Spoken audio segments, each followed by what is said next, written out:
তোমরা অনেকেই এটা শোনার জন্য বসেছিলা যে ভাইয়া লাস্টে, হ্যাঁ শোনো, তোমাদের লাস্টে একটা আমার মাঝখানে মোটিভেশন হাবিজাবি অনেক শুনছো, কিন্তু ব্যাপারটা হচ্ছে যে দিন শেষে আনন্দের অনুভূতিটা কেমন, আসলে আনন্দগুলো কখন আমাদের মনে হয় যে আসলে এই জিনিসটা পাইছি বা এই জিনিসটা অ্যাচিভ করছি।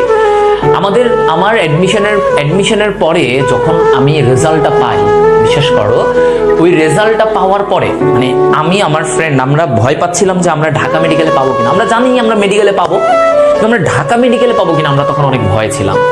হ্যাঁ, তো আসলে মানে এখন আমি যেটা আসলে বলতে চাচ্ছি যে হ্যাপিনেসের মোমেন্টটা, তোমরা রেজাল্ট বা তুমি একটা অ্যাচিভ করার পরে তোমার আসলে ব্যাপারটা কেমন লাগে, খুব ভালো লাগে। তো এই কারণে বললাম যে আমরা তখন একসাথে বসে আছি ফ্রেন্ডরা, আমি আর আমার রুমমেট, আমরা বসে আছি, আমরা ভাবতেছি যে কি হবে, কি করব, হ্যাঁ রেজাল্টটা কখন দিবে। তো যখন দিল আমরা সব জায়গায় দৌড়াদৌড়ি করতেছি, ভাই রেজাল্ট দেখান, দোকানপাটে যাচ্ছি, আমাদের কাছে তখন অ্যান্ড্রয়েডটা ছিল না। তো দোকানপাটে যাচ্ছি, তো দোকান বলে যে না না ভাই ব্যস্ত, দেখায় না। পরে বুঝছো আমার বন্ধু তার বড় আপুকে ফোন দিচ্ছে, বড় আপুকে ফোন দেওয়ার পরে আপু বললো যে, আপুকে বললাম আপু একটু রেজাল্টটা দেখে দেন না আমাদের।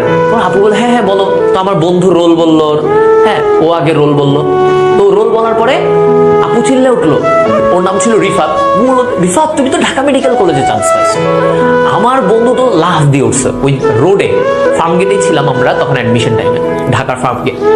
ও তো চিল্লায় উঠছে, ইয়েস। ওইদিকে চিন্তা করো, আমি তো বসে আছি, আমি তো ভাবতেছি আমি খুশি যে আমি ওরে কতক্ষণ, কিন্তু আমি তো আছি যে আমার কি রেজাল্ট। তো ও কিছুক্ষণ করার পর ও দেখলো যে হ্যাঁ ও তো আসলে এক্সাইটমেন্টে দিচ্ছে। তো এখন ও বললো যে আপু হৃদয়টা একটু দেখে দাও, হৃদয়টা লাগবে। তো আমি তখন আপুরে বললাম আপু এই রোল একটু দেখেন। আপু ওই পাশ থেকে মোবাইলে, তো আপু চিল্লায় উঠলো তুমিও ঢাকা মেডিকেল কলেজ। তো এই যে ব্যাপারটা, তখন আমরা দুইজন তো পাগল, মানে দিশেহারা, রাস্তার মাঝখানে নাচানাচি শুরু করে দিছি, বুঝছো। এই যে তখনের যে আমাদের এনার্জি, আমরা লাফালাফি শুরু করছি, মানুষ তো ভাবতেছি পাগল নাকি এরা লাফালাফি করতেছে কেন। তো অনেকে জিজ্ঞেস করছে এই কি করতেছো এরকম। তা আমি বললাম আমাদের মেডিকেলের রেজাল্ট দিচ্ছে, আমরা দুজনেই একসাথে ঢাকা মেডিকেল কলেজে।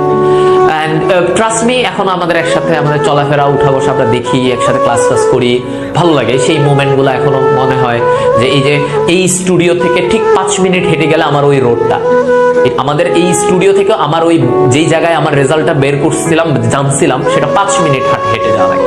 আমি এখনো প্রায় সময় এখান দিয়ে হাঁটলে ওই জায়গাটা আমার এখনো ভেসে ওঠে যে ওই জায়গাটা ছিল যেখানে আমি লাফায় আমি রেজাল্টটা পাইছিলাম ঢাকা মেডিকেল কলেজে। এবং আমরা দুইজনে একসাথে অনেক পরিশ্রম করছি, এবং একসাথে রেজাল্টটা পাওয়ার পরে আসলে আমাদের থেকে খুশি মনে হয় ওই দিন পৃথিবীতে আর কেউ কম ছিল। এবং আমরা দুইজন একই একটা স্ট্র্যাটেজি নিয়ে আগাইছি, দুইজনের গোল এক ছিল, দুইজনের এফোর্ট, দুইজনের পরিশ্রম এক ছিল, and we got our result. হ্যাঁ, আমরা কিন্তু এমন না যে পুরো মনে করে ইন্টার লাইফের 2 বছর কোপায় পড়ছি, এমন না। আমি আগেও অনেক জায়গায় বলছি আমি ইন্টার লাইফে ফার্স্ট ইয়ারে অনেক নর্মাল এভারেজ পড়াশোনা করছি, কোনো রকম চালাইছি, বাট সেকেন্ড ইয়ারে আই ওয়াজ লাইক হেল। অনেক স্টুডেন্টরা আছে ফার্স্ট ইয়ার থেকে কোপায় পড়ে, গুড, ভেরি গুড, কিন্তু আমি এটা পড়ি নাই, বুঝছো, আমি এটা করি নাই। তো আমার যেটা হয়েছে যে আমি এই কারণে সেকেন্ড ইয়ারে প্রচুর পাগলা পড়াশোনা করছি। এইচএসসি 4-5 মাস আগে প্রচুর পাগলামি করছি, পড়া মানে একদম সব বই খেয়ে ফেলছি, যত রাইটার বই আছে, বায়োলজি, কোনো কিছু বাদ নাই। আলিম স্যারের বোটানি পর্যন্ত পড়ছি, আবুল হাসান স্যারের বোটানি পড়ছি, আলিম স্যারের বোটানি পড়ছি, মাজেদা বেগম ম্যাডামের বোটানি পড়ছি। জুওলজি 3 রাইটার সেম, আলিম, আজমল এবং মাজেদা বেগম ম্যাডাম, কোনো কিছু বাদ নাই। কেমিস্ট্রি 2টা করে রাইটার মিনিমাম পড়ছি, ফিজিক্স সেম, তপন, ইসা। গাণিতিক পদার্থবিজ্ঞান সলভ করতে করতে শেষ, অনেক পড়ছি, এত কষ্ট লাইফে করি।